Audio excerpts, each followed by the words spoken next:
చెప్పుద్ది రోమపత్రిక 16వ అధ్యాయం.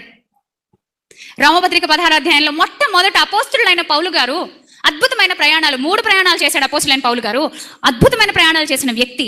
ఇప్పుడు రోమా అనే పట్టణానికి సమాచారం పంపించాలంటే ఒక వ్యక్తిని పంపించాలి. ఎవరిని ఎన్నుకుందాం అనుకున్నప్పుడు ఎవరిని ఎన్నుకున్నాడండి ఆయన? కెంక్రేయలో సంఘ పరిచారకులాలగు ఫీబే. సంఘాన్ని స్త్రీలు చూసుకోకూడదు, సంఘం మీద అధికారం చెలాయించకూడదు, స్త్రీ మాట్లాడకూడదు. మీరు నమ్మరండి, ప్రతిరోజు ఎవరో ఒకరు నన్ను తిడతానే ఉంటారండి. నేను అనుకుంటాను, నేను మీకు ఏమన్యాయం చేశానయ్యా, ఎందుకు తిడతారు? నా మౌన్ చూస్తే మీకు తిట్టుబుద్ది అసలు అంతే. తిట్టుకోండి అయితే. అప్పుడు ఒకటే గుర్తొస్తుంది నాకు, నా నిమిత్తం జనులు మిమ్మును నిందించి హింసించి చెడ్డ మాటలల్లా.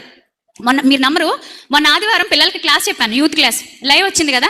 సుమారు అది 12,000 మంది అంతమంది చూశారు. దాని కింద కామెంట్స్ మీద కామెంట్స్ అండి.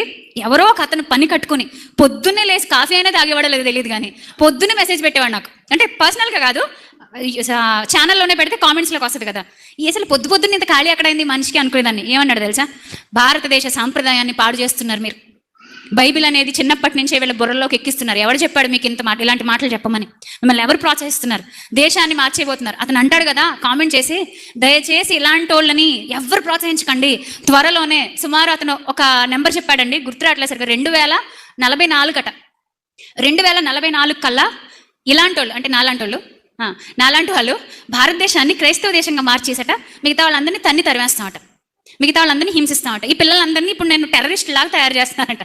ఏం బిరుదులు ఇచ్చావు నాయన, నీకు అది అర్థమైందా? అయ్యో ప్రభా క్షమించేయండి అని అనుకున్నాను. అంటే స్త్రీ నిలబడి దేవుని మాటలు చెప్తే తిట్టేవాడు ఒకడు. సరే, వీళ్ళందరూ తెలియక అన్నారు. క్రైస్తవ్యంలో ఏం పోయింది?